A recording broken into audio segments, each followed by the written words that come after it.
The views expressed by our guests in the following video are solely the opinions of our guests and do not necessarily reflect the views and or opinions of the Ola 7 podcast show. Viewer discretion is advised.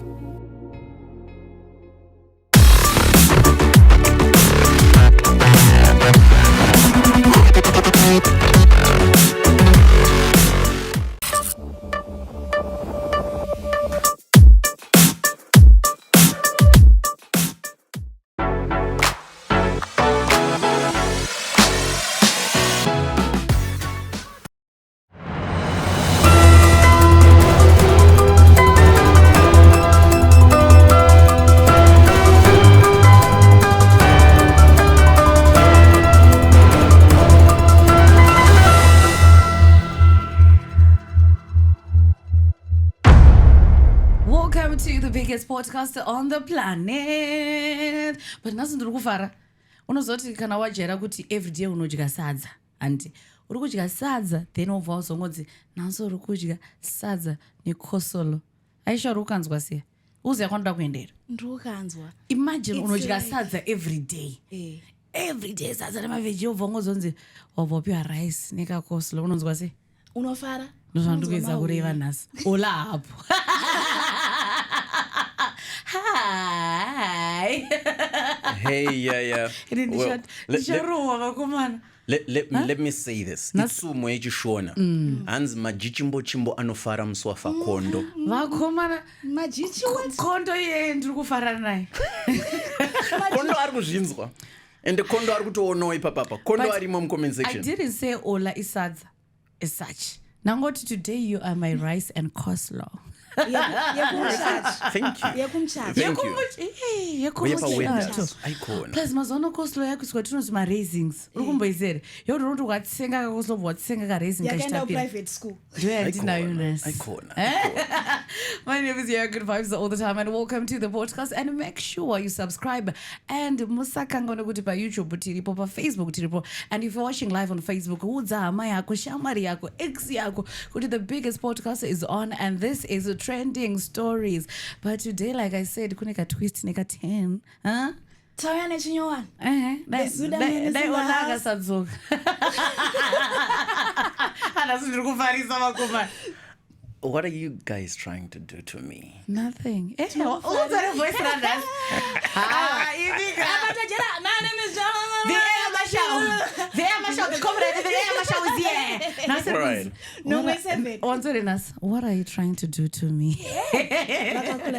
Stop. Come on. All right, allow me the opportunity to introduce myself, and I want to say thank you to you for joining us on the biggest podcast in the Mother Earth. My name is Mr. Dobby. But yeah, you can call me your father. I am your father. Ndini baba wako. Haiko notka kuna chinotkisa. Chinotkisa jese. Chinotkao. And to the lady who is sitting on my right, I want to tell you, my first name is Aaron. I'm Adza for short. Adza for short. Imagine. No, I'm not trying to do anything. Unorowa. And anopopota futi. Aisha unozoti Aisha anongosvika kudzimira moto. Anopopota. Moto unakubvira Aisha. Ininiga. Urikuona apa. Inonzi ganya mutombama inodzepera nenyama. Like that. Wakamboti kwanzi stupid here. Stupid. Yeah. Atuke inini. Antuka muno wake. Me, I'm out. In a scenario yekuti paitika I think it's a love triangle. All right. Ndi Aisha. All right. Adza. All right. Na Yaya. Yes. And then Aisha uzobatikira mpicture. Right. Yaya ukunetsana na Aisha kana kuti na Adza.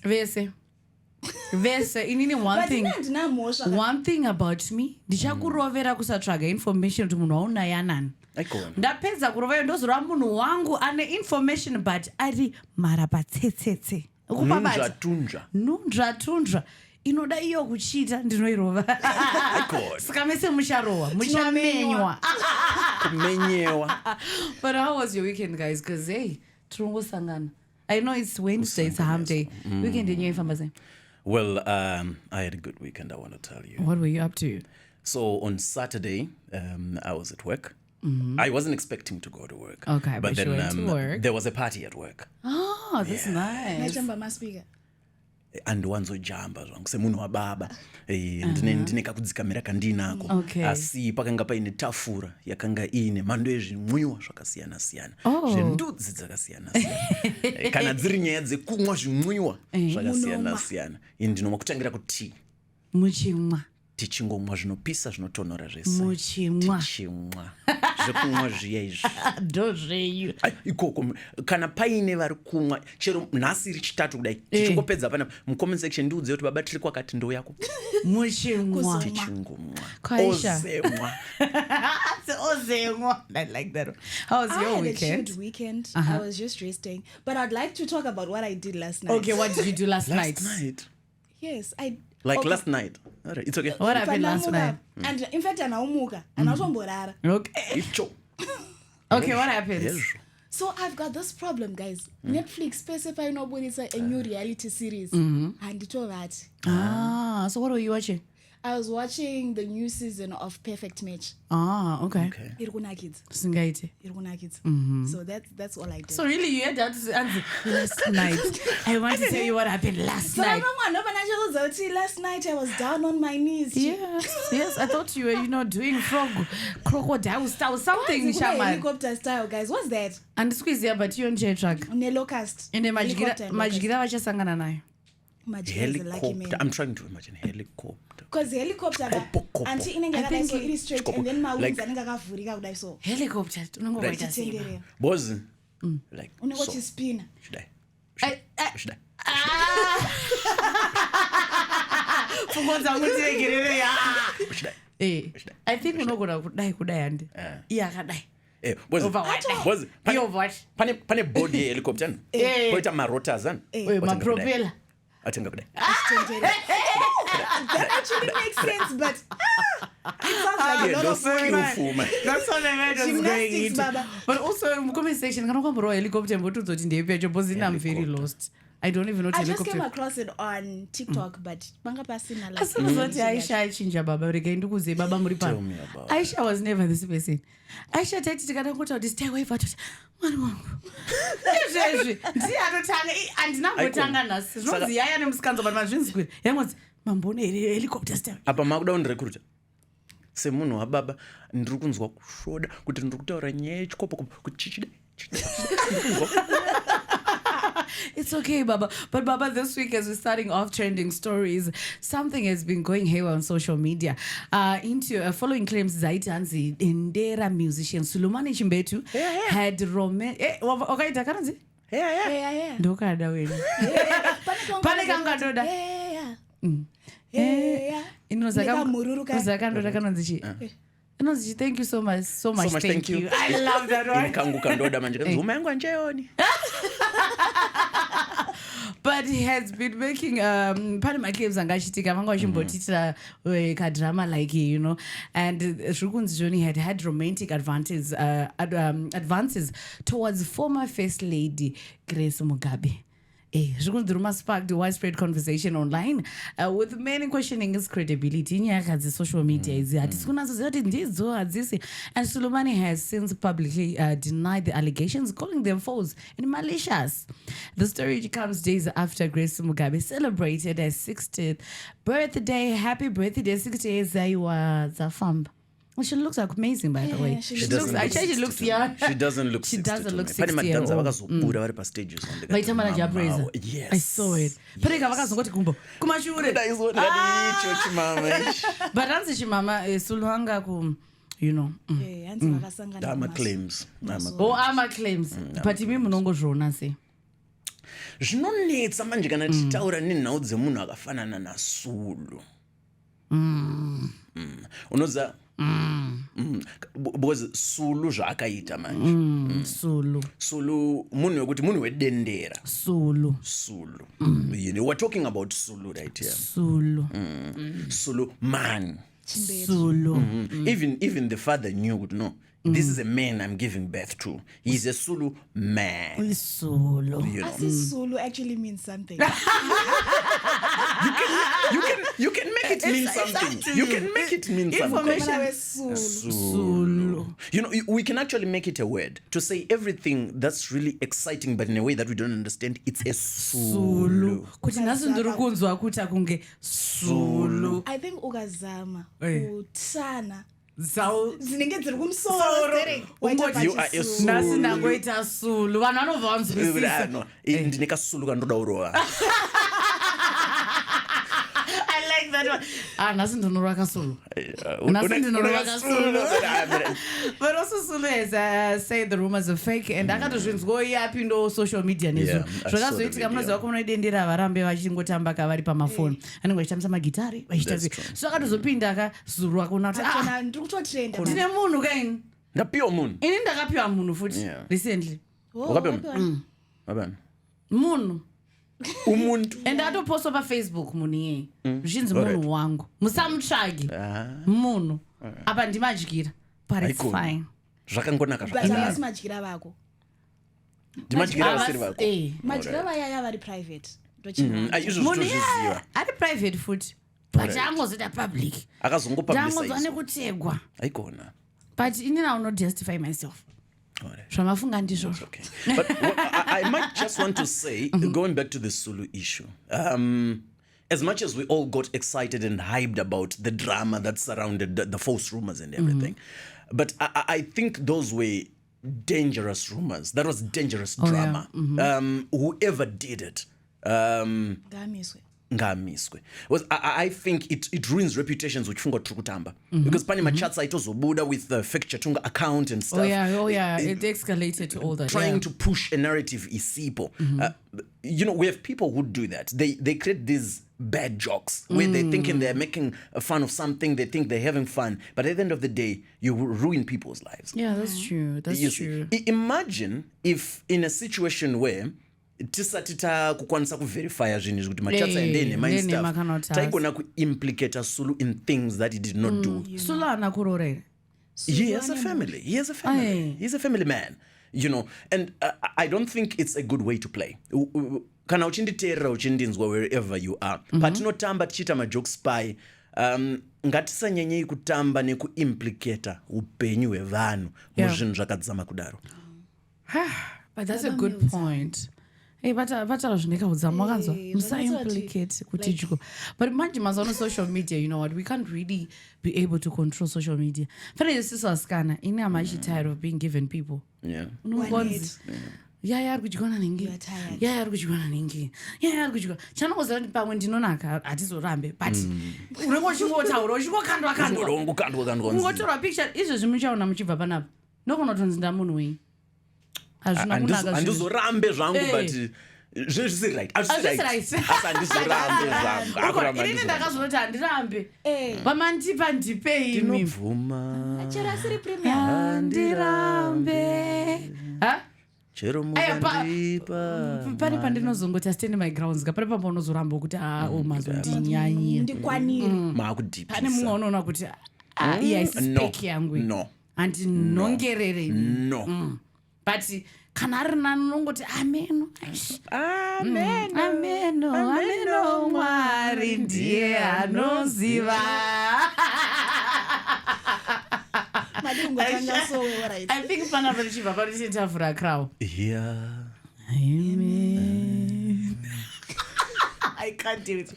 But moving on to other stories that are making headlines, I think I shall read us the article. So, H Metro has a shocking story that he covered over a 13-year-old girl who was raped in a parked combi at Rezende Parkade. Initially, the grade 7 Lena was humiliated by touts who were dragging her to various combis at the rank. And the idea could not have been let us say, any pandinochka, the Abapanons Banan, Pasho ground. I don't know if you've been Pasho ground. Pima bus, Yes. Queen in the doing the Chechi Papu. They found a zone and soak. Yeah. Vakona the capins on bus. Unaenda kublawa. Bango e beg ranga nakatakura. Beg ranga ni baby rombe. Kazi nandatakura mari offering yakawanda. Vanati can tell it is big. This big is rombe. Ini ndino visa offering gain. Right. Daida kuno shine. Beg ro rakanipinza bus. Kokuti ndakabuda nepa window. Anoenda. Mwari ndakabuda nepa window. Usadaro. Dora varwa.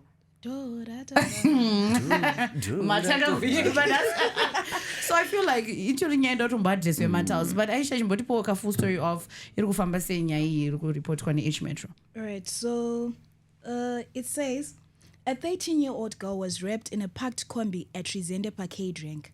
Initially, the grade 7 learner was humiliated by touts who were dragging her to various combis at the rank. One of the touts then pretended to be a good Samaritan and led her to a parked combi nearby. He locked the combi and raped her once without protection. The tout disappeared after the act, leaving the learner inside. Harare Provincial Police spokesperson Inspector Lakmo Chakanza confirmed the case, appealing for information that may lead to the arrest of the perpetrator. In quotes, police are investigating a rape case involving a grade 7 learner at a rank along Rezende Street in the CBD. Circumstances were that the complainant left home, proceeding to town, where she was supposed to collect her money at Kona Leopold Takawira and Jason Moyo. Upon arrival, the complainant was given cash and she immediately left, stating that she wanted to go back home to finish her homework. On her way back home, she proceeded at Rezende Rank to get a commuter omnibus back home. Whilst at the rank, the tout started blocking her way, obstructing her from entering a certain vehicle. She was approached by the accused person, who purported that he wanted to help her. He ordered her into a parked white Toyota Hiace, where he locked and raped her. The complainant later went home, where she did not tell anyone about the matter. The matter came to light when the complainant's uncle went to her school to inquire why she had returned home late. The complainant was interviewed by her father, and that is when she revealed the rape. She was referred to Adult Rape Clinic Parenyato Hospital for medical examination, said Inspector Chakanza. Baba, Wanani Anishi, 13 years old. Grade 7. Itori underage. Yeah. Abato Chibaro. Mtown. Paring. Mukombi. Chimondu ni say baba, zvinenge zvichifamba sei? What I'm trying to get is the mind of this person. That's true. The perpetrator. I'm trying to understand why you would take a child and rape her, and also not just that, in a very public place. It is. Now, hear me say very public, because there are public places, but then a rank is very public. Because a lot is going on in a rank. And you find the audacity. Unprotected. To do that to a child, a minor. I don't get it. I'm trying to get in the mind of this person.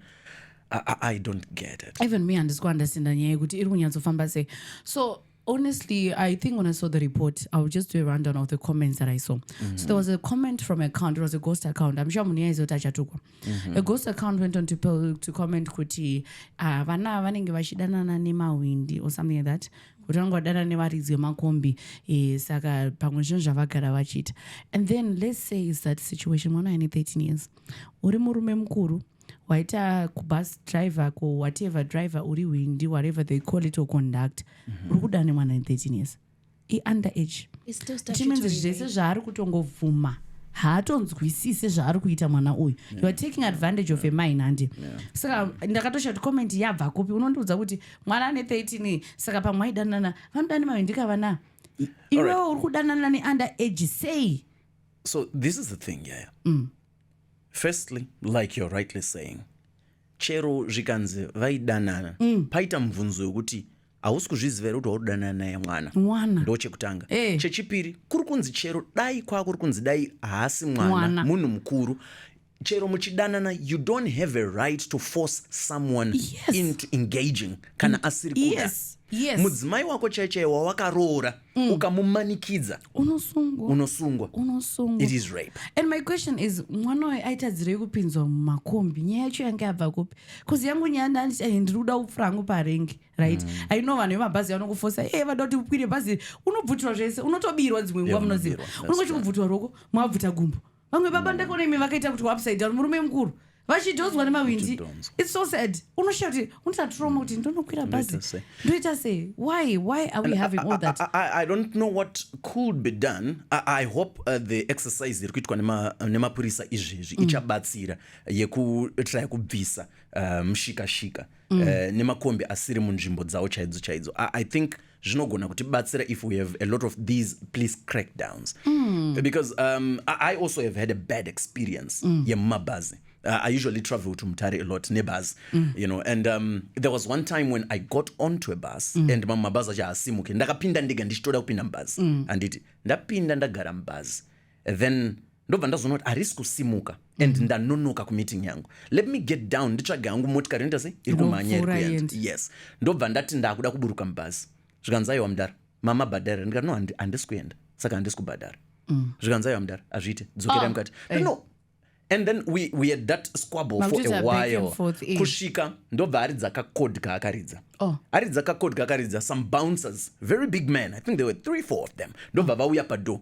And then one of them started pointing at me. Zvikanzi ndiye akabawa leti yangu ndiye. And they started pulling my leg. The reason why I had to get back and sit mubhazi kuti ndizoramba ndakagara was because ndakatotya kuti panapa ndakutorohwa panapa ndikabuda panze ndogona kurohwa ndikabirwa zvinhu zvangu. So I had to sit in the bus forcibly because I didn't want to. And these, like you're saying, pana baba vanga vakapidigudzwa iweyo you were saying at one time uri kuenda kuchechi waiswa mubhazi and all that. Zvese izvi zviri kuitika because I'd like to think papa sina good control around the issue touting. And I'd like to think the police nema crackdowns avari kuita, and I wish it could be done in a way yekuti at the end of the day tinosara tiine transport yakanaka inotiendesa kudzimba pasina zhowe inoitika mumarenki iyoyo. Yeah, because sometimes pane pamwe pekuti hapasi kumboda kana kuti padetse ronzi kombiri kuenda kupapa. Because you should know kuti apa panokwirwa chii apa pari kuenda chii. That order is good. Dzimwe nyika umboone munhu achiti ava left right. You're talking about dzimwe nyika yaya. Let's go to Bulawayo. I frequent Bulawayo. Vanomira makiu kuti vapinde vanotoziva kuti tiri kuenda kupi. So here we can do it. Saka kuHarare tinokwanisa kuzviita. It's doable, but kuGweru tinokwanisa kuzviita. We just don't have the willingness. Because vamwe vacho sometimes ukaona after vamwe vanenge vakachiabuse madrugs vacho vakadhakwa ari kudedzera anongokuita zvizvo anokuguma pasingadi kuguma kuti kuenda chadzei. Unogona kungotukwa chaiko kungofamba paya unotukwa. So I'd like to think dai kwakusina zhowe inoitika mumarengi, chances are high mwana uyu asina kuzombowana this perpetrator akata take advantage of the chaos, because this guy found an opportunity mu chaos ndobva aita kunge arida kubatsira mwana, you see, but dai papasina chaos anga asingawane chance yakazowana. Ende ndozva zvinoita izvozvo pana anoyachi kuti tanga uri kubatsira achikubira kana uri murume wakutosetywa homwe pamusabate mudhara wangu. Comment section, I don't know what you think of the story. If you know the story well, kana munhu any other leads kuti zvakafamba say, you can just comment and we'll just have a follow up. If the story goes to court as well, akabatwa munhu wacho and the perpetrator will also give you headlines about it, and chanza kuti ma courts achamuta say over this whole story. But it is a sad story here ndakatobatikana. But vatina chimgabe varamba vachida kuti tishaye dzimba ende vaida kuti tiputsire dzimba. The DNA man is now saying you can bring a toothbrush for DNA test. Aisha, vamugabe vari kugadzirisa nyika yani yedu havana dzimba dzavari vari kutovaka dzimba. Kuvaka sei? Vari kuvaka. Handidi kumbokunyebera iwewe ukati mumba mako waakugadzira game park kuti una majikira una hwesa una moyo zvakaipei kugadzira game park mumba izvozvo munozoti vanhu vanotobhadhara here kupinda mugame park imi munomboinzwisa here medzi kunoona mhuka. isusu tione simple solution. Vana havachatengerwe matoothbrush. Vana havachatengerwe. If you guys are going to vana vachashandisa mouthwash, if you guys are going to pay me for consultancy, I can give you a better solution isingaite kuti murume wako abvunze, because akashaya matoothbrush mumba achatanga kukumanikidza kuisa matoothbrush because ane nyaya yake ari kuti seyashayika. But if you can consult with me, I can give you a tactic yandakabatsirwa nemufeso wangu anonzi Tukas. Unoita sei? Muchandibhadhara. You're taking me to lunch. Tichipedza vanapa. No problem. Inyaya yakanaka. Zvatakuita ndezvekudai. Mumba mako just make sure kuti mwana nababa vake unopota uchivachinjanisira matoothbrush vaisira akafanana uchivachinjanisira matoothbrush saka pa each toothbrush pane DNA for both of them saka whatever ichatestwa inongobuda iri positive 99% yeboth of them. Zvatinoita baba vakakwesha mwana ukwesha, baba vakakwesha mwana ukwesha. Muchitenderedza muchichinjanisa anofanira kufanana. Imba yese tengai matoothbrush akafanana, same color same type same brand. Onoti vanonzwisisa but also ininika besides pamatoothbrush akafanana chandirotana chekuti if DNA yange yakakosha andi semakoshera makuda kuita izvozvi dai munhu isi achizvarwa chingoitwa chi DNA test. Muri kuona vanhu vanenge vachionera kuti zvinhu zvazvinachi hazvina basa. Ukapiwa mwana chipo china Mwari, chengeta chipo bcause paunopiwa gift terera hauchuzi. Hapana zora unoti ini ndaida gift yeblue or yegreen, unogona kupiwa gift isiri yako but wapiwa chi ayo waterera ka ngatibvume baba. You're colonizing my mind. Baba tererai Taura. Pamuno gift kwapaipi handi unogona kupiwa gift yange ifanira yeAisha. Alright. But as long as Aisha asiri kutoziva kanti iwo usiri kutoziva kuti ndiye Aisha unoitambira wota sei wofara wotorarama life yese but pakazoya baba wosvika uvoti yaya gift yaukapiwa iya ndeye Aisha ndi wato agitated kwi unondigifta sei chisiri changu ye Aisha aifanira kuchita pamwe changu chaifanira chakanaka kudarika chiAisha. Saka ndozvandiri kuti magifts they are meant to be given. Gashira zvopera nyaya yoda kuzofambira kuti gift iyi yakafa kana prize yegift yechi zviri kuitika panapa ndezvekuti mupi wegift anga achitoziva muridzi kwairi kufanirwa kudi kuenda, asi pana middleman pakati apa auya ari kuda kukonesa kuti iende kusiriko gift iyi iye ane mhosva. Mbira ndikuradze mumba yaya mumba munini baba nditi right. What? Dead.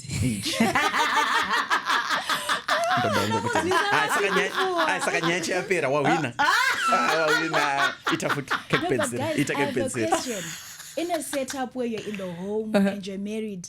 And then baba vovoti ndoti vana vaende kuma DNA test. Zvova zvadzoka vana vari vavo zveshuru.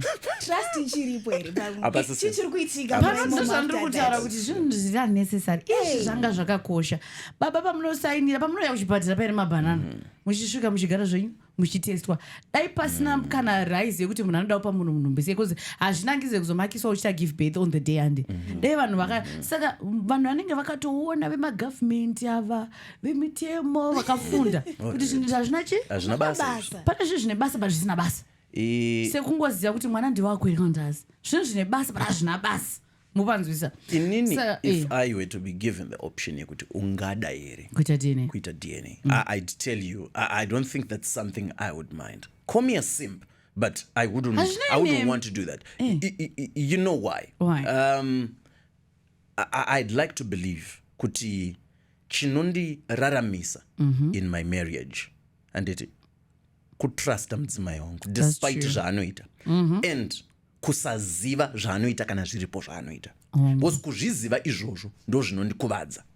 Chandinoziva ndo chinondiuraya. That's true. And vanga vasingadhakwe vakuru vekudharadhara kusati kwaane zvema DNA izvi kare pasi pasati parwa nenyundo vakati gomba harina mwana. Hakuna vanonzi mwana wechikomba. Mwana kana atori mumba mako ndewako. Gomba harina mwana. Tora mwana wako ye. Kana watombomuchengeta under your roof ari mwana wemudzimai wako. Mwana wako sadi kutsvaga zvakawanda kutsvaga twakawanda kunhongwa papanzwisisa kaisha ndapabata baba pakajeka muri kudanana here nemukadzi wako muri kunzwanana here mamuchifara here saka zvimwe zviri kuda kutsvagirei baba muri kuya kuwomen's conference I want to be a speaker at the women's conference muchataura na 13:02 right those ndofana kupfeka chini pfekai formal. No, right. Whatever color you like, but 13:02 mune mabata mic because mukona zvamataura zvakakosha. Because nowadays DNA ndeyoda kuti ngorufikisa wakadzi. Pakanzo DNA kuti ngemukadzi ndiye anoda kunoshoteswa chete. But ko pari kuzoitika nyaya kuti mwana uno ndi wako iwe wandizvuzvurudza. Wandinyadzisa. Waudza hama dzangu anogona se mwana mwana ndi wako then what? Takuita sei. Totarisana. Ini ndofara kutodzokera futi kuti amai tiri boat kuirana. Iwe wakambondidrega. Uchiratidzira. I will tell you this, ladies, and all the other gentlemen, whether you believe in what I'm saying or not. If there's anything that's going to make your life difficult, is when you try to act that you're intelligent, you're wise. Yeah. Pusamfanam. Because kana paine vanhu vakaomerwa neupenyu vanoda kutonga vakachenjera sekuti ngo runyanjoziva zvechi-DNA zvokuda kuzoti vana ngavatestwe and stuff uri kuda kutiratidza kuti ndakachenjera ndiri kuziva mamoves ako ndiri kuziva kuti uri kundichita ndiri kuziva kuti uneka kutondiratidzira but ukararama upenyu hwako I want to tell you the people who enjoy their life the best are the ones who don't know much. That's why ignorance is bliss. Thank you for the English.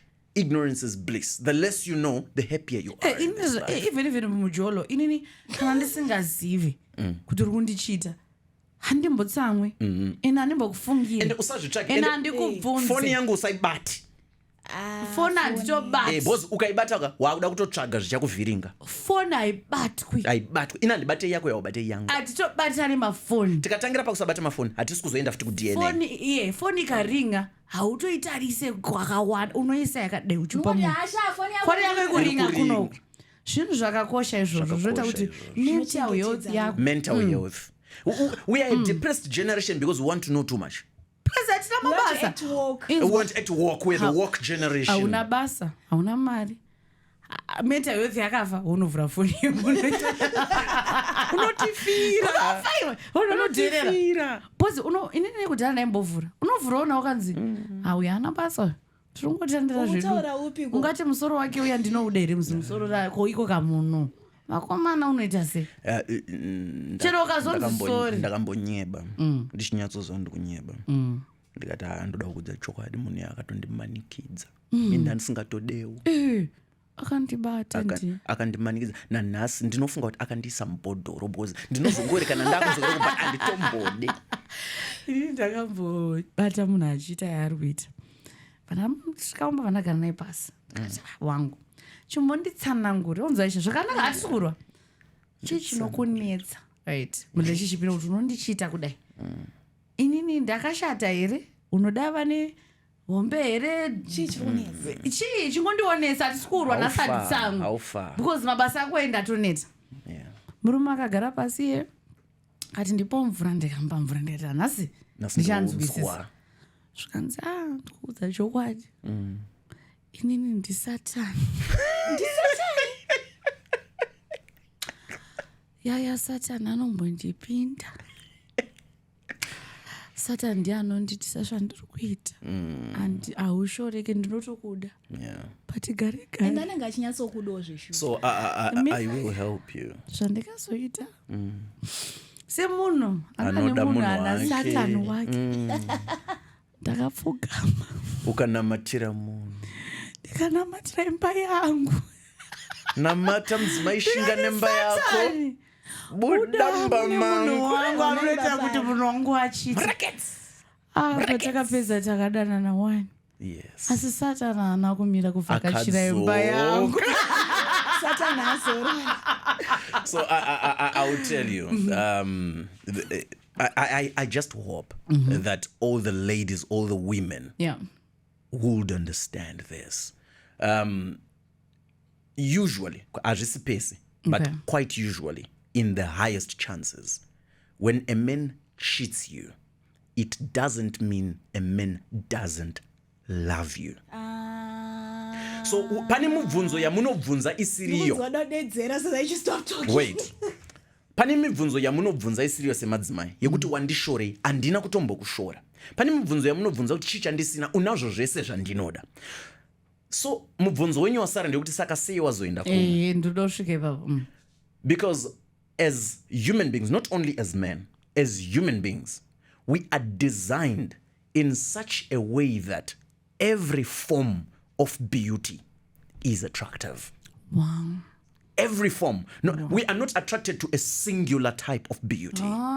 So if I see your beauty, Aya, I'll fall in love with it. I'll see Aisha's beauty. I'll also fall in love with it. I'll see Chelsea's beauty. I'll also fall in love with it. But then, if you're going to be a man who doesn't cheat, what you need is an extra form of discipline to fight against who you are as a human being. Now, understand the last part I said. You are fighting against who you are as a human being. So you're saying it applies both ways to males and females. It applies in so either are you way. saying as women to some extent we have that extra discipline within us?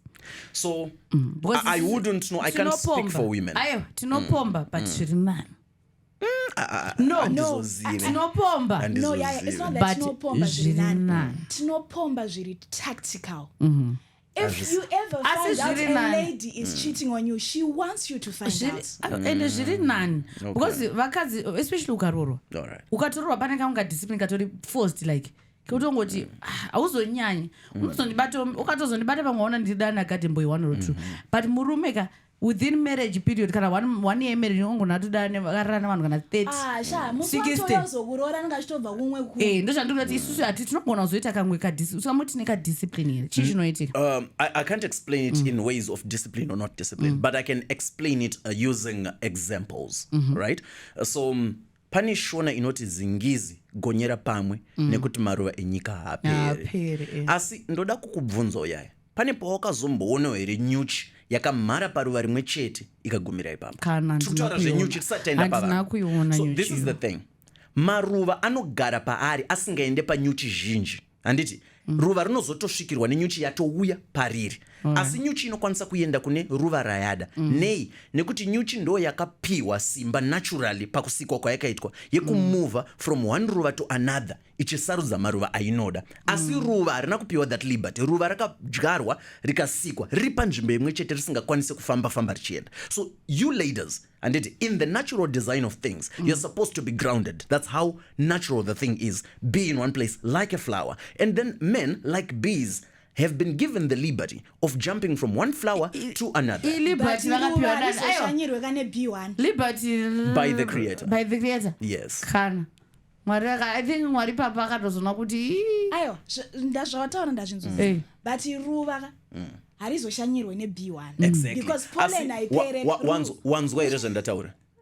Harisi ruva rinoenda. So unoviolate the laws of nature. Kana uriwe wakunotsvaga. Isusu Ukatsvagwa, it's okay. Semaruva zvataura hatisi kuenda.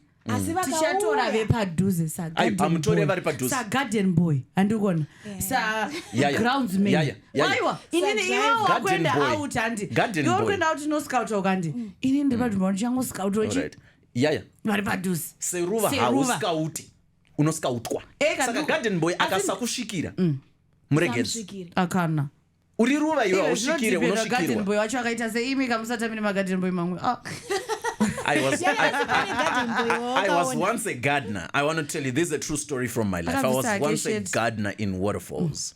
Wow, really? Yeah, that is a true story. You know the story I've told you before. Yes, I was once a gardener. And I would say, Mom, say mama. Don't be wearing No, not that I meant to do anything, but you know, I don't know what happens to my voice when I wake up in the morning. I have this morning voice. Chimboita ngedidi mama wacho ndichidai. Mom, say mama. Tamuka, mama kasi. Ndanchikumbira kuona private meeting pane zvandandichida kutaura. Asi maloni mawaisa ari kushanda zvavo. Ndandichiti kana muchigona maigona kuzombouya muchimboona pane moa isiri kuita zvakanaka. Saka ndokuonerai kuloni here kana kuseri kumba kwenyu ndoita sei? Apa ndandichida kumbopedzisa kabasa kamama ndipo maigona kuzouya kumba ndapa break. Right, mira madyira vabudi. Saka vakangobuda ndikapedza vapipi ya lunch ndinouya kuseri. Zvakanaka munogona kusvika pamwe ndarara ndambozorora zvangu munongovhura ndinenge ndirimo. Ndiwe naye une musikanzo ndinouya. Aiko dzawira muswanda hadzichanetsi kunhonga. Muri kuona kuti magadheni aibasa. Asi handinombosvika ikoko. But Dobby unaulaza buru. Zvatopera handinombobvera. Ndakukonfirmera answer one now. Handina kumboenda ku-UK. Handina kumboenda ku-UK. Wakalaza muru. Handina kuenda ku-UK. But you Just tell me what you think. Yeah, no one's vana madam vanodya magarden boy. Since hanzi tiri maruva. Comment section ndino madam wakuti vakambojoka demo. Kana ndiwo madam. Chingotaura. Kana iwo uri kudyana na garden boy. Ingosenda kaimodya karuva so. Tokoona kuti uri kudya. Batisa vanhu comment section. Izvezvi. Handimbotauri. Ini ndinokipa ma secrets. Yeah. Atimboti. Ingosenda karuva. Iwewe unokipa?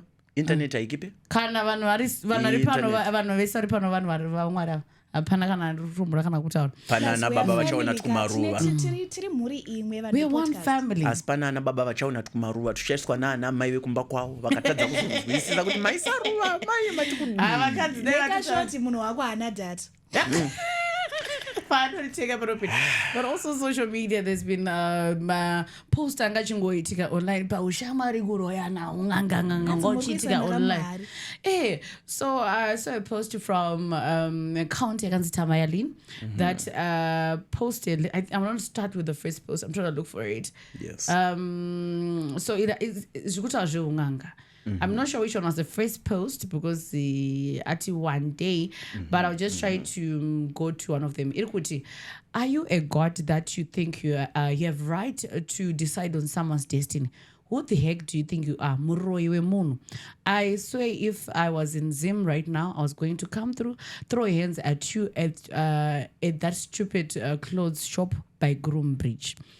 Wicked, I will slash that one, human being. You've got the right yekufambira mwana wa mai vangu kunganga dzako. Do you know where we come from? Zvekuti you think you can decide on a destiny nemishonga yako. Wapedza kufambira ma boyfriends ako aunoswera uchiisa mubhodhoro ? Uri stupid yemunhu, I'm going to expose you imbuka yemunhu. And then she went on to post pane banga. Nekajira kereti kakurakidza kuti I think ritual ndomiko here, like what the actual f. Thank God for your maid that called my sister to tell her that wanga wanoisa miko on a name and your other friend, like what the actual. My body is so hot right now. Mskana iwe urimbwa every day na 6:30 a.m. So is it the same ADHD iri kukudzidzisa kuroya? You are naturally a bad and evil person and friend. You're jealous of everyone around you who seem to be doing better than you. That's why you fall out with everyone, because you're jealous and evil and always in competition with your friends to the extent of wanting to bewitch them. Wapedza kurombera mari yako here zvaunoswera wakunoroya mwana wamaima. So this was izvi zvanga zvapostwa papage yakanzi Tamayalin. So according to some of my publication online on Facebook, pamba chifamba nyaya yekuti hanzi pane munhu ari kurehwa apa panotaurwa zita ane shop kuGroom Bridge ane ADHD. Hanzi zvoni musikana uyu akadzinga musikana wake webasa. Adzinga musikana webasa ndiye akazofonera shamwari dzemunhu achivaudza kuti makaiswa mubhodhoro nemunhu. Remember your house help ndiye anoziva zvakawanda zvinoita sei zvinoitika, anogara aripo, maybe anenge ane makore aripo, angachitoklina hari yacho nembiya. Munhu ane pamwe ndiye akatokulinga uchi kune munhu anokupa hari nechi akatokudza kuti kuna mbuya wariko, you know. So bva anoudza vanhu, ende vanhu vari kunzi vakaiswa mumhiko ishamwari dzemunhu iyo, haana ngoti vanhu vaakavenga, they are friends. So Tamayo seems to be a sister to one of the munhu akanyorwa akaiswa mhiko dzake. So pakaita noise online, vanhu vachiposta, and I even saw a lot of socialites vachipindira nyaya iyi nemamusicians vaipindira nyaya idzi kuti zviri kufamba sei. Hillary also akapindira mucomment section yenyaya iyi. Iwe Kamakai akapindirawo mucomment section. I will try to read what she wrote. Zvikanzi akabva isategre munhu wacho zvikanzi ndati vese vanoroya one rimwe ihu, I will use this the H word iro riri kunyora maparagraph rinotoroya kumudarika, which is so crazy. How she even had the guts to write all that about the other B word. Kuti hanzi, and Kiki went on to write as well, hanzi kunganga muri kuenda henyu wasikana, nyasha dzichingowanzwa zvofumuka. And then Kiki went on to write also pastori hanzi, but patakataura kuti munhu uyo mahwani maitititi muri zvibaba zvefriendship here maida zvizodi. What's baffling me is most of the people talking about Anoroya also do the same as nganga munoenda kuti mbada dzikudei, vamwe muri vana vadiki-diki but munoziva maposto. Zvarwadza kane kuti maitirana mashura. ngazvirambe zvichifumuka. Vasikana munofamba 1, vamwe vaenda kumwe, vamwe vaitoenda kumwe kwese, and then loves in dimi vaseka zvake. Yes. So nyaya yekuti ndekuti pari kubumba uroyi munhu akaisa vanhu muchi friends ake mumhiko muhari, you never know. So but what's with the whole complex now with the trend yekuti madzimai ari kunzi ari kufamba? I think it's now one of the big things we have. Madzimai anonzi ari kufambira mbinga dziriko, vari kuita zvemanjuzi kuti vawane varume, and now tane sensitive yekuti vakufambira ushamwari. What's Aisha, unombozivo here anything around those stories? Or what you've heard? You know, there's the things we used to watch ma-African movie, but she's only close to you so that she has access to you. Probably uchashare top yako, and you go, hi, I misplaced my top, but top yato enda kunoitwa zvairi kuitwa. Mama movie ka. Izoona ubalalalala tichienda. But now it's like zvatoko, is it true? Like comment section told me, do you believe in it kuti munhu akatora chinhu chako anochigadzira munhu yana ukama newe? By the way, na link newe hauna madzinza akafanana. Are they able to do that to you? And also, yeah, I think I had a discussion in Manjuzi and I asked simple questions to people like tione say, because now kwana vanoya kuti umwe unganga ndiwe chokwadi, mumwe manjuzu ndiye chokwadi, and you get confused. And at the end game kwakadzi nwanzi kuti wane mbinga, wane mbada, enda nogeza ita. So isa munhu muhari pamwe mutoro mbinga yake here, andisikuziva kuti is this a wave? Because back then I never knew this, honestly. Alright, people are just hypocrites. Because kana vapedza zvese akatengerwa zibenzi zinyowani nembinga yake after aita mhiko dzake, antanga kuposta zvekwamwari achisvita hanzi inonzi small girl big god. Yes. Small girl big god. Ongozoti pashati. Isusu tata kuti onge kana tikunamata tikuita minamato yekutemu. Because I feel like it's a whole ikatoka pandemic kuvanhu vechidzimai, to be precise. Because honestly growing up I never knew about those things. Maybe zvaiitika but it kari lolo. Mazonoona munhu avo echidiki amatuki anokuzoti ndina manjuzu. I'm not downplaying any religion, right? Or belief, but sometimes I'm looking at some of the effects that is bringing to the young people as well. You understand? Ndinoita manjuzu, ndinoita sei, ini ndinoenda kumvura. We recently had a story vanhu vakanyora, right? It's a very big story. Vanhu vakanyora vachinzi vaita manjuzu. Munhu wacho aivaitisa murume haana kunyura. Mamwe aiti hanzi atiza. I'm not sure kuti akazotiza here. But zvinhu zviri kutoti affect, it's leading to death in a way. Wakupinda mvura ukaona njuzu isingaswimeiwe. No, but I think it would be a good idea. Maybe I'll try to do this next week. We'll get someone from Zinata who understands to come and explain to us. Because chandoziva about manjuzu is pachivanhu chedu zvekutorwa nenjuzu chaizvo zvaiveko, but mostly zvainzi munhu kana abva ikoko anenge ane chipo chekurapa. Zvekuzoti uchaita mari izvi, I think pane vari kushandisa zita remanjuzu sirezvo, but we'll just get someone from Zinata. We need someone, because ini ndinebvunzo even comment section right now kana usifunga kuti une information ita uchitaipa, but panisika ini when I grew up waisatorwa nenjuzu kunzi wainonoitsvaga. That's one thing I knew. Maikona muchitamba muri kumvura kumusha zvunzi akatorwa nechi monzi amucheme. Munhu atorwa nenjuzu amite se hapana anochema. Poitwa ritual poridzwa ngoma wozobuda kana after 2 days uri mupenyu asi wakurapa.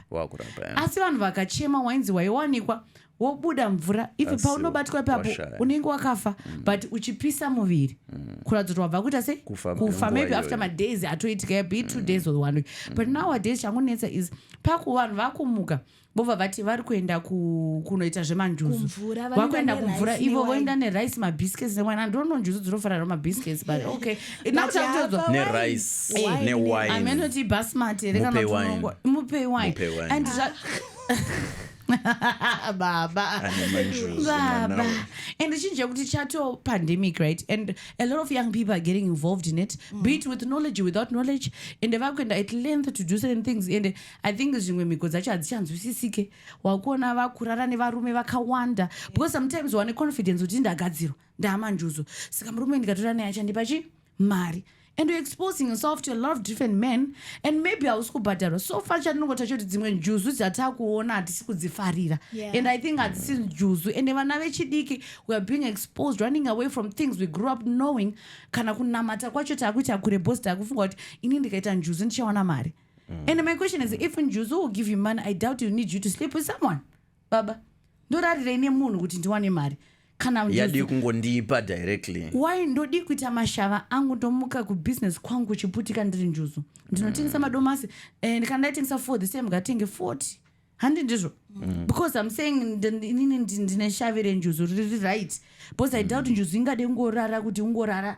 Njuzu kuti ungorara nevanhu. Usangana nemari orara nevozokupa mari. Ipapa ndakuonekwa. But also inini I think it's a good discussion for an HD because I'm seeing even I'm at 2K. And sometimes some of them post on TikTok about it. Inini ndato chichichi vakupfeka makala varikuenda mvura vakuti say I think get involved of inezvinhu zvauri kuziva. Don't adopt things wakura zvausinganzwisisa zvausikafika wakanzwisisa. Yeah, you're right. Yeah, vanhu vakawanda vari kubata urombwa hausi kutoziva kuti wabata urombwa because wangoenda you faced a problem. Wangwendo wanzina next door neighbor wako handei kwamadzimai handei kwaningi kana kwagogo kwagogo ningi masvika ikoko nzi pari kudiwa iwe you don't ask questions ka wangonzi uri kunetsika neimbereko uri kushaya basa ukushaya muchato uya nechakati but you never questioning kuti you don't have the spirit of discernment yekuti isusu tikumbonyatsoitei panapa. Inini ndiri kutoti Tombo tiri kufambira marriage baba. Uri kufambira basa. Aiwa zviri nani. Kana ndesitrongo noti you know I traga basa. Ndiri kutara vanhu vari kufambira kuti ini ndiri kufamba ndiwe nembinga. What is that now? Ufambira ndoda kuti ndiwe nemurume ane mari obva azondipa mari yake. Yaakashanda murume uyu. Unzisa. Ari kutraga mbereko ndokona kuti you know what you are tired. You are barren. Ari kutraga basa you're tired of being poor. You want to go to work. I saw a sermon yaitaura kuti ndaiona I think Maxine. It was so and I loved it. Hanzi it's from Apostle Jordanius. He was talking about kuti Mwari akati blesse maoko. Hapana pakanzi anoblessa mabasa emawoko ako. You understand? So you are asking for money. You are young, you are ama 2K, you want to have installation like Yaya every day and makeup and drive a big Mercedes Benz. Uri kuite zvekuti ukakumbira kuna Mwari anokukumbira. So now you are kukumbira kuna Mwari usina mabasa and hauna basa uri kukumbira kuna Mwari. Mwari haana chekublessa chaunacho andi. Because aswera kuti high five kaiwe kuti uwane mari. Hauna chauri kuita kuti akubetsere kuti uende kumberi. Mwari asikudaira wakuti Mwari andirasa. Now you are going ku zvinhu zvausiri kuziva. Wakuti oende mvura uswime ina handiswime musatombofa ini kamva mune manjuzi mukunyeperwa ina handombosangana nemvura ndinotyana kupinda mubhotika yatimu yandostora picture but ndinenge nambona mati you understand wakuenda kuti upiwe manjuzi aya manjuzi haasi kuti ubooste business ukunzi unoshandisa muviri wako manje kuti wane business imika. So I think we need Aisha, I think we need a whole live a day discuss. No, but I think basically the problem was we have had as the younger generation, speaking on behalf of Ama 2K. Okay. Tiruku, because of social media and also now the kind of exposure we have to the outside world, we're seeing their lifestyles, we're inspired by that. My travels. And isusu, sometimes you just want to get there without putting in the work. I want to have installation like Yaya every week. But when I was here, most people don't even know kuti Yaya akatanga kushanda vakazongotanga izvo kuti Yaya no pizza but I was yoti akakuchidzirwa nani kuti azopisa achizama kuti zvinhu zviite. I feel like ndonyaya yekuita kunganganyazi kuita zo friendship nen'anga idzi kuti now people you end up wakuroya munhu kana ukuita jealous nemunhu kosanozotavhepi kana kuti ari kuitei. And at the same time varume vari kuiswa mubodi vakadzi we can do better. Honestly women we can do better. I'm tired of hearing nyaya yekuti mukadzi ari kumukira kuti anoisa munhu mubhodhoro. Be serious. Isaimai mubhodhoro.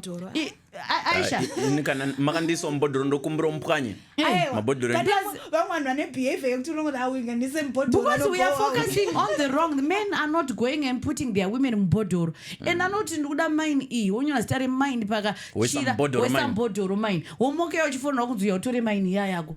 Those are the perks because who run out to take money. But I feel like it's I don't know comment section. I don't despise Chivano as well because in that good is Chivano Chico, but now Jakuta Jukun's manjuza to say is Randish squeeze. So I also like if you heard I was quiet for the whole time that you guys were talking because I don't have good understanding. Yeah. I appreciated Yesha for saying she will call someone from Zinata to interview navo tovanzwa from their side. That is true. But you can safely say vakadzi tinoda zvese zvese.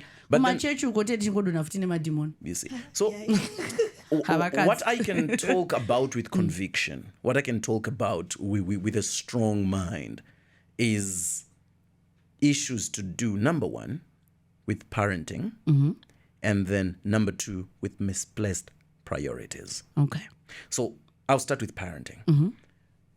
Most of our problems tika manongedza mazhinji acho ari kunongedza either pama 90s babies or ama 2K ndo yakunyanyita problem yedu ma late 90s 1997 98 99 tichipinda mama 2K. And I'd like to think nyaya yakaitika hombe ndeyekuti because of I wouldn't know what really was the main issue, but chances are high because also maybe of economic hardships. Yeah, true. Many parents neglected their families. Okay. Not deliberately. They were trying to express love to provide for their families, but then they forgot to give guidance to those families. So they were never there for the children. Now the children had to take care of themselves. Yeah. And because the children had to take care of themselves, they don't understand the priorities of life. Now we come to my point of misplaced priorities. Now, when a child is raised in an ill manner, sometimes out of love, a parent might raise a bad child, not because they want a bad child, but because they are thinking they're doing the best for the child. Yeah. But then vachitokuwadza mwana. Vana ivavo now, pavave avanzwisise zvakakosha paupenyu nezvisina kukosha paupenyu. Ndosaka uchizoona achizomanya kuti ini ndoisa murume mbodhoro ndiri kuda murume wandinozorora naye anozondipa mari. Asina kufunga kuti dai ndangowana kwari kuwanawo mari rega ndingowanawo ikoko. Because our priorities are somewhat misplaced. Facts. That's true. That's true. So if there's anything that I can beacon anyone who is going to be a parent or a parent who is there already, especially vanevana vachiri vadiki. Vaskana. Even vakomana, because I want to tell you, azvisingoitika kuvasikana chete. Nkone manjuzo echirume ina ndichikura nini handakuna njuzo echirume pandakura. Actually, like according to Greek mythology and everything, dziriko njuzo echirume inonzi memen, and there's mermaids and then there's a memen. Mamemen angari mashoma kama cartoon. Aiwa, honestly, wanya, because anenge ari king, ari one. Go baita tuma baby. Zvinozongodzokera panyaya yedu yekuti murume anogona kuita one madzimai akawanda. But then But then the roundup of the story is, if you are a parent and you're parenting a child, male or female, either way, please make sure kuti pakumanya kwako kwese izombowana nguva shoma yekungodzidzisa mwana upenyu kuti upenyu hwakaita sei. Mwana haarerwe nemari. Mari yakanaka tinoida, and neniwo ndiri kutoitsvaga, iwewe itsvagewo as much as you can. But pakutsvaga kwedu mari ngatisakanganwe vana vatiri kurera. Ngatimbovaoneraiwo nguva yekuti isiri mari yatamupa yekungoti rega timutengere chitomuendesa kuchikoro chinodhura tomudai. Ngatimbogara naye pasi, mwana tingomuudza upenyu kuti hwakaita sei. What is life? Uri kuenda kupi? Bo dzimwe dzacho nyaya unoona kuti idzi hadzichamake sense. Ini nangu kana kunewo hangu wekuti uite mari zvako usina kurara nemunhu, aiwa zvingatomake sense. Vakomana vangofanira kungoti pese wobvisa hembe wapedza inzwai nhamo yacho kuita mhiko. Kuita kunzwira mabhodhi zenyu tsizi. Ungati kuita mhiko handi unofanira kuenda kumvura, unofanira kutenga wine, woita mabiscuits, wapedza woti rice handi, wapedza wobvisa hembe futi imika. So I think it's about research. Chivanhu chiriko manjuzu angari kubva kudhara shavire njuzu. But from now what is being portrayed, I think we need clarification. We need more insight, and we need to understand zvichangoitika kumunhu wese here. And iwe ukumuka uchinotsvaga manjuzu wamboudzwa iwe neuchapa une vamwe vanhu ndosha kuti ari kuitire zvenjuzu izvi. And so I think it's a whole complex idea, but also nyaya yekuroyana ingatitanga nayo neunganga zviri kuitika. Just be safe. And then nematips andinongoziva kuti mazano nezvakuitika tichaziva uroyi uriko kune vamwe. So iwe ukangoenda ukoenda usasiye zvinhu zvako ikoko, even kumaboyfriends uko musasiye zvinhu zvenyu. Thank you for mentioning nyaya kumaboyfriends. Pane katsika kamuri kuita vanhu vechikadzi ende makakatanga kare akana kutanga nhasi kekuda kumaka territory. Usamake territory. Neuroyi wako uku kakumaka territory. Unoiswa bodhoro. Because inzwai mukomana kana kuzoisa mbodoro iwe wasiya chini Asi mumwe munhu auya wacho. girlfriend manje karuda kuita amai vemba iwe wasiya manje kaembe kako kumakati kobva katora kakashandiswa iwe manje wakunetsekana kuti ko zvakuitika zviri kubva ku vanhu vane manjuzu mamwe anoshanda anoshandira paona but okay this is a whole long story aishati achatigarisa pasi but zvaine ndiripo ini ndine ndiripo ndichibvunza zvandinoenda kunasonzwisa panyaya yemanjuzu but vari kuSouth Africa papisa government has banned no not yet in South Africa but in Zimbabwe government has banned night vending and selling of second hand clothing atinoti mabhero aya hembe yekubhero yakasimba lebo chairo inoonga mabhero the local government and public works minister Daniel Garu announced that all vendors must operate only in designated areas and hold valid licenses. The minister highlighted concerns over public health, safety, security, and the rise of criminal activities associated with unregulated vending. He banned the selling of second-hand clothes mabhero in the Central Business District. All authorities have been ordered to start implementing the ban. So I'm going to play a video for you, and then I'll be right back. Zvakutengeserwa paveranda nemutengo uri pasi pasi nemunhu asingabhadhari rent, asingabhadhari marents, asingabhadhari tax, asingabhadhari chinhu, asingatsvaire munhu ari kuenda kuseri kwebuilding ozvibatsira. Usiku hwakonzeresa kuti vashandi vekanzuru kuseni kwega kwega vari kuita bishi kubva na3 am mambakwedza ekutsvaira tsvina yemunhu yangoisirwa pese pese vanopupura meya vari pano zvandiri kutaura izvi.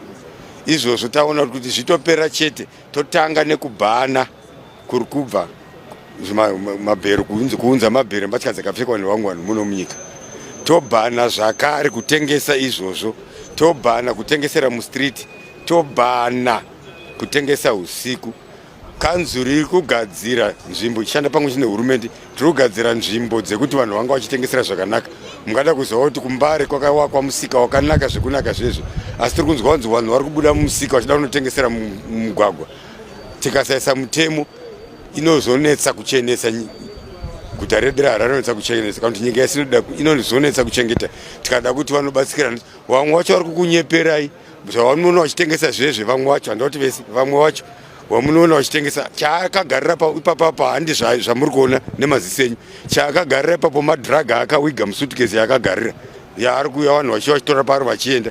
Saka kuti hosha yemadhirug and substance abuse irijusike, totomboti zvekutengesa mustreet kwete bodo, zvekutengesa usiku kwete bodo. Toda kuchengetedza upenyu hwevanhu, kunyanya mayouth ndovari kunyanya kukanganiswa nezvemadhirug izvi. Saka kuti totengeze totomboita mutemo wakaoma unorwadza zvavo, but tichazotenda pamberi apa maona guta redu ranyatsochena. Mataura nyaya. Alright, video mazvionera izvi hanzi mabhero akuchina. Isi takura nifika bhero kaisu? Hamuna kurerwa nebhero ere? Takazoriona tati kure kure. Makore mangani baba? How old do you think I am? Stop lowering your voice, please. Are you trying to achieve something here? I'm not lowering. Ungabudza comment patito bazare kuti imbomira kuti sejuice. So a lot of ladies are going for comment vakomera kuti imbomira kuti sejuice. I'm not trying to seduce you, but anyway. Voice renyu. Imboti mwana ndakubira. Andisikuda kuita bamdiki. Alright, sakachita ndengenda mwati. Really? Ayo. I'm sorry. It's fine, I just go. Mabhero. But back to mabhero for sure akatirera. I think inini ndandinozika ndaichena ngai vandrimva ndaitokumisha ndaibatanidza kanhu kemubhero. So now zvikunzi mabhero akuchadiyo mutown. Zvevending futi hanzi hazvichadiyo mutown. Endai kuma-designated. And it's not a new topic. I think we've had this rounds and rounds. Vanhu vachimhanyiswa unoona madomasi akapwanyika, stock yese inogona kutongotorwa. Vamwe vacho vachitakurwa vachiswa, ende vakadzi vachiswa muzvingoro unonzwa tsitsi. I don't know kuti how best can this issue be tackled, because nyaya yetane time nayo inoramba ichitika ichidzoka, unonzwa tsitsi vamwe amai anenge vatobereka mwana utaura chokwadi vanenge vachita vending. Ane mwana umusana ona vakumhanya kanzuru yauya omhanya zvinhu zvodonha pasi zvopwanyika. Are we going to ever find a solution nenyaya yemavending? So I think the solution is not in doing away with night vending and second-hand clothing. Okay. I think the solution comes in developing systems that can help these things to run in a regulated manner. Okay. So I don't see a problem with vending. Yes. I see problem with the effects yezvinozoitwa nema-vendors kana asi-regulated.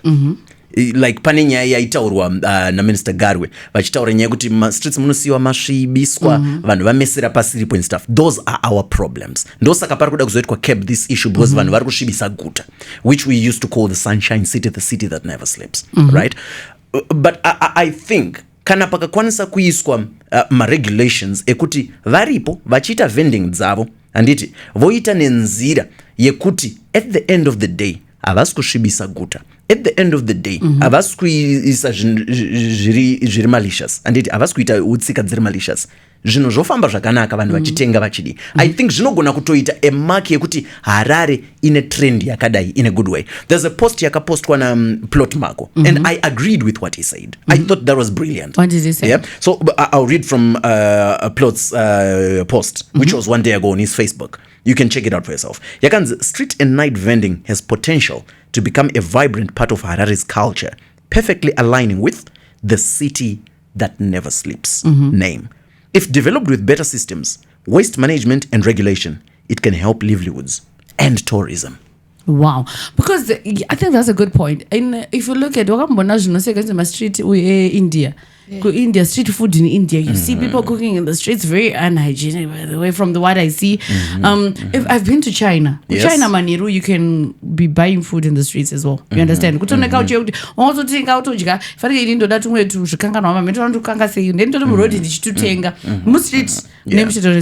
but also it will be smart. The crazy part is it's street food, but it's smart. So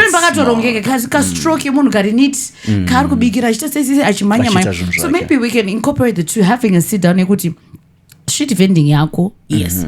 Maybe it's certain roads, to be precise. Because I also tell China yes. So maybe it's muna first, muna second. Samora munani. Amuna ukatoni kwa rimbo panoshati. Toisa ma streets aninga achase. But ma streets ari mofuti pakugadzirika kanu make all sense. Kuti ngoti munhu akawariza pa newspaper, muwariza pa Zambia, muwariza pa card box. Vapedza chasiwa zviripo panomuka makuseni ukamukira ukapinda mutando hapo unogona kushama. Isitaimuka china ma tuck shop early morning. Hapana kujeka. Madota aya chibage chachi chigochwa zvigure zvacho nemashanga acho. Yeah, so maybe we can sit down. But also I think another concern I raised when even my vendors from varikuenda kuma designated places kwacho is because maybe hakuna market, number one.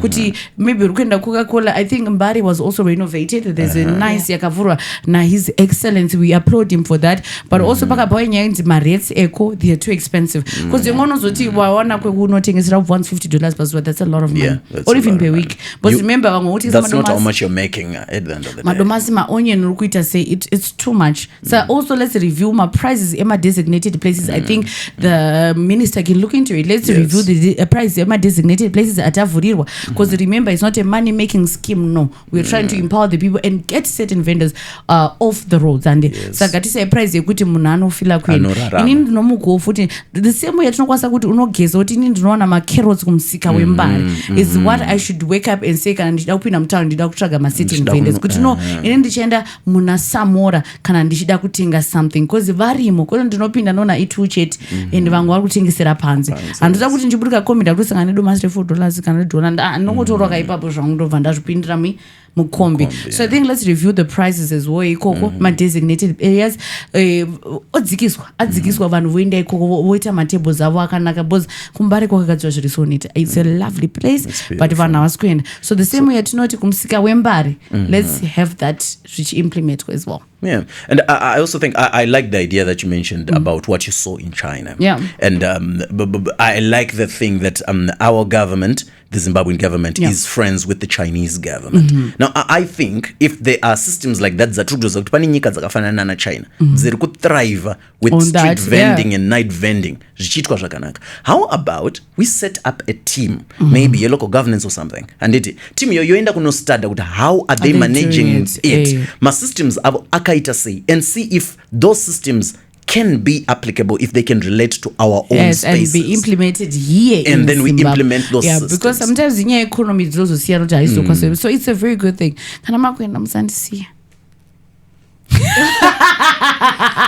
No, I would love to go. Okay, but I'm just saying. I also think that maybe just announcing that we're now banning street vending and the selling of second-hand clothes is just like solving the problem per surface instead of solving the root cause. The root cause of what? Remember, our economy is largely informal. That's true. So instead of just kuti Minister Vangomuka in his autocratic position wachiti hatichade mavenda ma streets, of course agara vabvumidzwe what they're doing is illegal. Yeah. But he has to remember, Zimbabweans are the ones who put him in that position. They voted for him. They voted for his party. He should remember we need to put food on the table. We need to put clothes on our back. So don't just wake up one day and make such an announcement without solving my root problems. Minister Magadiye. You are anotipherekedza pakanzi pesha paipe ndochatora mapicture isusu tichaenda tichadzidza todzoka todzidzisa vamwe toona kuti zvinoimplementika here kuZimbabwe asi isu tichaenda. But we have, all right, this whole problem, they should have seen this coming. Because honestly, kumbare kwakuri overpopulated kubva kudhara, kumpedza namo kwakazara kudhara, and they could see kuti informal economy iri kukura as a government. Yeah, so why does it have to be takufana kusvika panguva yekuti tikumpunyikidzana tikuita kunge tiri kumanikidzana? Why did the government not? They should have prepared for this. Instead of, and izvezvi vangomuka vachiti hatisi kuda ma-street vendors. Why not make a designated selling place for vendors before you say takukubvisai? Muri kuda kuvabvisa vachiendepi vasina kwekuenda right now? For now tiri kuti kuriko but kuri kudhura. Kuriko anditi kumbare but havakwani vanhu vese vanotengesa mstreet kumbare. And at the same time andimamitaura nyaya yekuti kucancel nekucoca-cola kwakagadzirwa kucancel kunobhadharwa mari SMEs permit inoita $10 and then pamusoro pazvo kumbare kwacho kunzi unzi unobhadhara ndoyangandichitaura kuti iri kudhura and wakatarisa profit iri kuitwa ne-vendor who's selling tomatoes. Those charges do not make sense at all. Saka dai matibatsira hurumende dai matibatsira zvatichaita tinogona kuita kuti hurumende izinotaura negovernment if they can have a meeting vanhu ngavagara. Inini ndakaona vanhu vatambogariswa pasi nyaya ndeyekugara pasi totaura. But well, I like how you are speaking passionately about this. Most of us were raised nemari dzemadomasi epamusika tikaendeswa kuchikoro nemari idzodzodzo kuti tive zvatiri nhasi vabereki vedu vaitengesa nemari idzodzo. But okay, what I think is aishatsamwa but pane chinhu chaandiratidza in anything that we do in systems dzedu chinhu chinonzi foresight is important. It's very, yes, it is. Patiri kuita zvatiri kuita tichitarisa nyaya dzedu, let us also assume kuti in the future zvinogona kunge zvakamira sei. I think mibvunzo yataimbobvunzwa tichiri kuchikoro nechiye kuti what do you want to be in 10 years time or how do you see yourself in 10 years time. Dzakakosha kuti dzaitibatsira kuti tikwanise kufunga in the future with Harare as it is now. What do we think it's going to be like in 10 years? How can we work towards preventing zvinhu zvakashata zviri kuitika? How can we work towards improving zvinhu zvakanaka zviri kuitika? Foresight. What I know is when it comes to Zimbabwean foresight, they do have a plan. But implementation, that's the only trigger that we have. Aiwa maplaneti now 2020 chakadaro 20 tichadai tichadai wazvatizotaza kuzoita ndokwakakosha planet nayo but sometimes always about unoza kuti unogona kurongera munhu but kuti uzomuvharira wobva waita it's a whole different thing. Saka nyaya iri pakuita so isu toti Zimbabwe dai takupinda mufezi yekuita you see izvozvo zvokuti katabablas matabablas atakuita unoona takuita se takuita zvokuitika ndezvokuti takuita so zvese izvi zvikuda kuisa mubraketi rekuita se rekuita. So this tikatofamba maybe nemoto nyowani kuti Zimbabwe takuita tunoenda mberi zvezvatakuda takuita asambeni.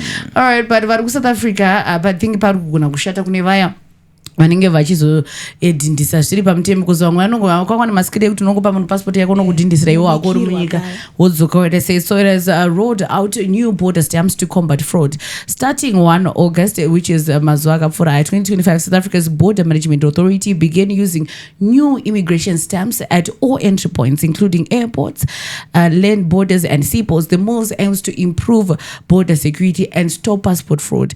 The old stamps were often misused by unauthorized people to illegal stamp passports, weakening immigration control.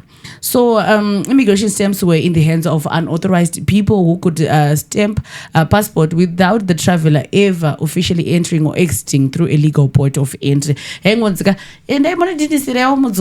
So corrupt officials also could manually change the date on the stamp to make it look like a traveler had entered or exited at a different time. This was often done to help people overstay visas without penalty. And overstay border passport. Travelers could also pay a tribute to have their passport stamped while they were still in the country, allowing them to appear as if they'd legally left and re-entered when they hadn't. So since July 2022, the border guards have been able to stop about 622,000 people who attempted to enter South Africa illegally, said the commissioner of the Border Management Authority, Michael Masiapato.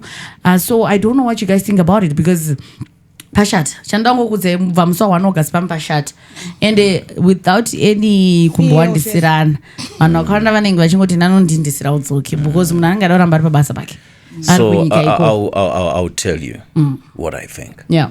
Hapana mbonyanyoshata. Hapana. You know why ndiri kuti hapana kunyanyoshata. Aishambotaura nyaya yefirefighting yekuti you were trying to deal with the fruits of the problem but not the tree. Yes. Pamba pedu pakaita muti wemapeaches akawanda. Ukatanga kudonedza mapeaches pamba. Kusolve problem hakusi kutsvaira mapeaches nekuzunza ese ari mumuti. The problem ndeyekutongobvisa muti wacho kana tisingadi kuti mapeaches adona. So zvaitika panapa, the problem will come back to us again in a couple of years. Okay. Why? Chachinjwa panapa hasi ma-systems. Vachinja ma-stamps. Vangounza ma-stamp manyowani. Pamwe ma-stamp ane watermark. Pamwe ango ekudaizobalaizi. Listen, kana paitwa roll out these new stamps. Anditi. Because apa angari in unauthorized hands, but I'd like to believe chances are high kuti azopinda unauthorized hands akafamba through authorized channels kusvika ku unauthorized hands, and that system will repeat itself again because chamboita ngatigare pasi totsvaga kuti chamboita kuti vanhu vazode kudhinda mapassport avo zvisirizvo inyaya yei. Chazomboda kuti vanhu vaextenda madays evisa, madays ake apera inyaya yei. Tikanzwisisa pane root cause iyo toona kuti so how can we alleviate that, kwete kuti problem inogadziriswa nekuchinja stamp, because kana ikachinjwa zvichangoshata pachashata within these few months. Next year ndokutaurira pani anenge anayo stamp nyowani iyo. I think this is just the South African government trying to take care of illegal immigrants. But then their way of trying to take care of the illegal immigrants, I don't think it's quite effective. Like I'm saying, I think we'll see kuti vachafamba sei, but for now all I can advise is since pasati pane ma unauthorized vanhu nemastamps enda kuborder unogasa mapepa ako. Hazvinozorwadza kuti uri pabasa wakudzoswa, wakupinzwa mota iya, wakudhipotwa. So vaya vane hama dziri ikoko dzavanoziva hadzidzoke dziya dziudze kuti mboenda kuborder unodhindisa passport, unongosvika kuti dhiwo border yandi obva dzoka. It's not that simple. Nongori kukapa ukochifanira kuuya kuBaitbridge. Aiwa zvaunosvika paborder unoti obva rwa. So unoona yaya unenge uri gardener, unenge uri maid, anditi boss wako vari kukuda pabasa every day, ukatora leave, unotora leave a couple of hours kuti ndabuda pabasa na 6 nasi mangwana na 6 ndofanira ndadzoka. Time yo isinganditendere kuti ndiite travel all the way to the rightful offices ndinowedzerwa mazuva angu pavisa rangu kana kuti ndinodhirirwa mapepa angu. So nekuda kwema informal jobs ari kuitwa in staff akawanda kunze ikokoko, people are trying to find means of survival. Yeah, that's true. So nyaya hombe pairi in most of our problems is trying to find a means of survival. But the sad truth about life is if you're finding means of survival illegally with things that are deemed illegal, No. Chero uchinzi une namo. Nenyaya yako South Africa inanodhindisa passport yako gadzine mapepa because So this is what I think. Yeah. This is what I think. I'm not encouraging anyone to violate the laws. And it is rightfully saying do the right thing. And it kana uchona visa rako mazuva ako akuda kupera enda unoita reapply wogadzirisa mapepa ako odi. Asiwo kana paine vari munzvimbo chaidzo vari kutinzwawo, because I know you guys listen to this podcast because it's the biggest on earth. Ndokumbirawo ngatisanganei pakati isusu tichitry kuita the right thing, vari in the rightful positions muchiitawo the right thing yekuti zvinhu zvinge zviri right, kuti vanhu vasazoite scrounge for survival. Because andidi kumbonyebera, crime is very difficult to combat if the people are trying to find a means to survive. Yeah, that's true. Many crimes kwete ese zvao kune crimes by passion because people love to do crime and stuff vari kuvanhu vakadaro, but most criminal acts are because someone is just trying to survive. Yeah, that's true. So kana pakagadziriswa upenyu hwekuti zvanane kuti ndigone kuraramawo zviri nani, anditi munhu anoitawo zviri nani, zvinoderedza misikanzwa yedu. Saka pakaitwa pati nehurumende then zvino encourage even kana mukazotitiwo vedu wetokumbira muite the right thing, matiradza kuti isusu taita the right thing, takuitira izvi ime michita izvi tisangane pakati, it's much easier there. Ipapoka panoshandika, but kana pakadai pekuti pane side rinenge rakaleka, like I'm saying here kuti we are neighbors with South Africa and kunenge kuine vari kuita maoperation avo yekubuditsa maimmigrants zvisiri izvo, and vamwe vacho vanhu vari kukanganisirwa, vanhu vane mapepa. I saw that video of a policeman harass a lady with all her proper papers, because hausiwe munyika muno, and kana izvozvo zvikasagadziriswa zvekuti masystems haasi kusapota vanhu vemunyika in any country, it's not just in Zimbabwe, it's not just in South Africa, in any system. Alright, ngatangire pa the smallest unit, even in a household, baba vari mumba kana muchindinzwa baba naamai vari mumba, itai kuti mwana wenyu ararame zviri comfortable mumba menyu, zvinoderedza kuti anyanye kuvhurirai hombe kuma next door. That's facts. Hey, baba vangogara vatipedzera. Yeah. Baba vane wisdom. Problem is ukashanda na baba unongotsura gare kutsura. Nasa ndinambopa bed advice. Why? Ombozvona nasi. Hey. You have some pieces of bed advice. I'm not proud of myself.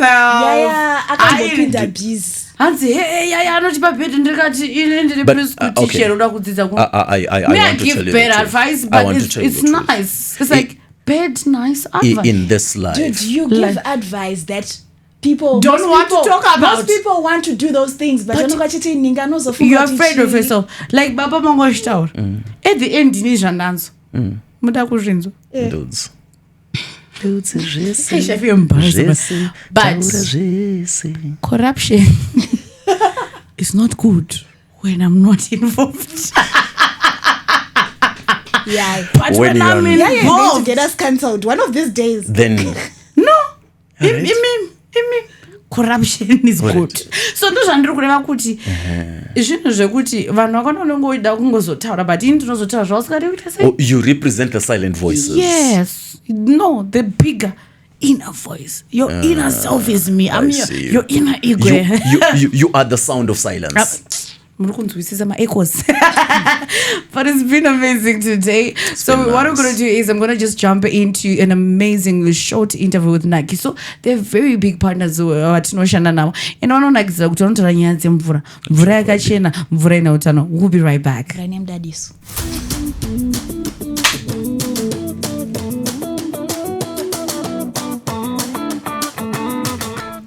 And welcome back. And izvezvi kusasvika kapaya panonakidza panoya mevhisa anoda kutora basa rangu. How are you today? I'm great. Aiwa wanyanya kuuya kubasa kwangu, unozoti izvozvi ndaawaridi zviri kufamba sei? Unogona wakaisa CV rako uchinyararire? Aina ndina kutomboisa CV ndatongoya kubasa. Alright, so our conversation are always built around Nyema balls, Nyema kissing. We've had a very good month to discuss, all because of Nakiso ball drilling. But today we want to talk about the significance inini part of Nakiso and why I should be part of the family. Family yanduza kuti aiwa tine vana 4 2 twins induda kujoina unduda kuadopt kwa pam. Chimbondizo the perks and the good side of Nakiso ball drilling. Okay. nasi topic ndo iri kunakidza ndo kwangu chaiko. Okay, so the main reason for choosing actually Nakiso bore drilling it's because we are an established and well-registered company. Oh yes, mapepa aripo, because these days if you want to really survive in this industry you just have to be compliant. That's true. Vanhu amuchada kudhila nevanhu vekuti unozoti mangwana ayo adresi yavo pamparapa but azoti vachiripo here or havasisipo. So a well-established company that deals with anything water or anything the ground, because thing is that we go from siting, we go from drilling, apart from boreholes actually we do drip irrigation, we do RC, the reverse circulation. We do blasting, chese chinongoda ground. It's a one-stop shop. That's the main advantage. Nakiso yedadiso. And I love it so much. But just to round up our overall conversation we've always had about my bowl, about my casing, length of my casing with the and this double casing, what are some of the last fundamentals you'd like to just point out just in closing? Because so what are the basics? Okay, these are the things that are mainly very, very crucial. There's an issue that we didn't talk about on my wetlands. Yes. And wetland there's a point but on application of our authority to drill, no, it's not allowed. So the reason wetland is not allowed. Wow. But so because my thinking can I the wetland so I try to drill 1 meter. Yeah, 1 meter. So panema spaces ekuti nemutemo we local government kwakati akutochereki. Okay. And also people vanogara close to my dam sites. Because water can be contaminated. So people actually think kuti as long as it's bore water it's safe. Okay. But that's not always the case. And you didn't get a pass. You're not going to pass. But it can still be contaminated. It can be contaminated. Either ne kana kuri madam site chinaya pasi move or the oils pasi. So kana uchigara kukunzvimbo yakada kudaro ichitenderwa hayo kudrilla bore. We suggest you do a water quality test. Toto iendesa ku lab. Exactly.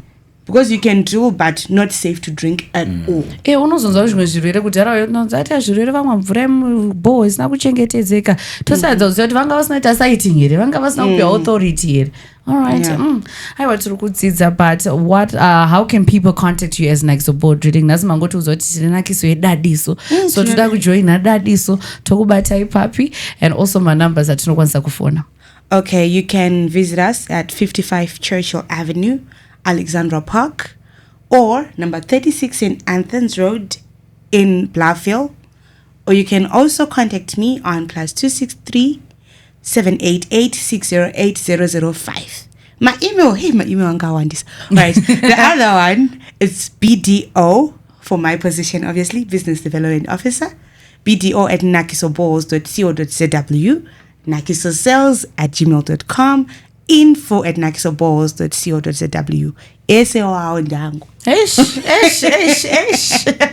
Hanzi ese ayandake. But alright, thank you so much for passing through as usual ku studio kwedu. Koimbeta closing nasi. Pepe ndakati unofana kuta take line. Handi, itaka closing kanistayira timbonzo. All right, good people. This was May with Yaya Good Vibes on the side. So we see you again next week as we give you more juicy trending stories. I love that one. All right, we'll be right back.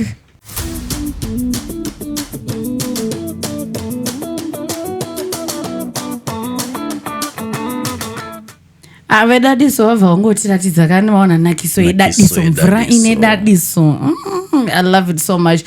Vanogara vachingotudza nyaya dzemvura izvi zvindato expect iwe boldly kana muna kudhula mabhoo unosondifonera ndichiona zvangu uchingoouya wachiona ndongoona vanakisi vachiita ndichingoona zvangu bcause ndakuzvinzwisisa zvinhu izvi one understanding so far chandinokuziva ndechekuti ndane plan yebhoo chasara istand nemba yacho yekuvaka ndapedza kuvaka se nemurume wekuzondirora nevana vandichaita then ndobva ndaisa bhoo zvishoma kana ndasara nezvo zvishoma stereke information bhoo ndanayo zvimwe zvese ndozvasara but it's been amazing maita basa baba nekuya musati maenda monditi yeah good vibes. Yeah, good vibes. Can I do it again? Yes. Yeah, good vibes. Can I sing one last time? Yes. Yeah, good vibes. And anomenya apa munhu wanga anorova munhu wanga mosquito nomza. Ndiani mosquito? Are you that young? Muzivi. Unomuzira kupi iwe? The boxer. I don't know mosquito, guys. You don't know mosquito? I think I read an article about him sometime. Right. Mosquito ndiani? Mosquito ka? Hatina ukama. Asi ndaida kukutsanangura kuti uzomutsvaga uone zvakaita mwiri wake. Anditi wobva waverenga mbiri yake yekurova, kumenya, kusvaga, kupepeta, kubhagura, kudhaya, kushashanga. Ini ndinorova ndimokunyevera. Ini ndinobrakasha. Ini ndinoro. When you say ndinorova unorova chi? Kuchaya chaiko. Unozati kana ndakurova inini ka? Unozati unenge uchinyabva kuti yeah. Mampama chika uko. Kurova. It's up to you. Zvauchanzwa but kurova tinorova. Well, it's been nice being here. I love it being here. And thank you very much for saying the nice things about my voice and everything. It's been my pleasure. My name is Mr. Dobby. Ntini boboko. Haikona utka kuna chinotkisa. Chinotkisa jese. Chinototkao. Yeah, good vibes all the time. And it's been amazing. And make sure you always share this podcast as long as wangona kutitauya. Love you so much, Aisha. Thank you guys for watching the podcast. We appreciate you. Thank you for subscribing to our channel. Don't forget to follow us on Facebook, Instagram, TikTok, and we have a WhatsApp channel. Oh yeah, that was so sweet. Aisha's just sweet, ne? All right, I'll make the conversation. Can I tell them? No. My dad watches this podcast. Oh, all right. Sorry, I'm not going to. All right. So it's okay. From us, it's good night. Bye.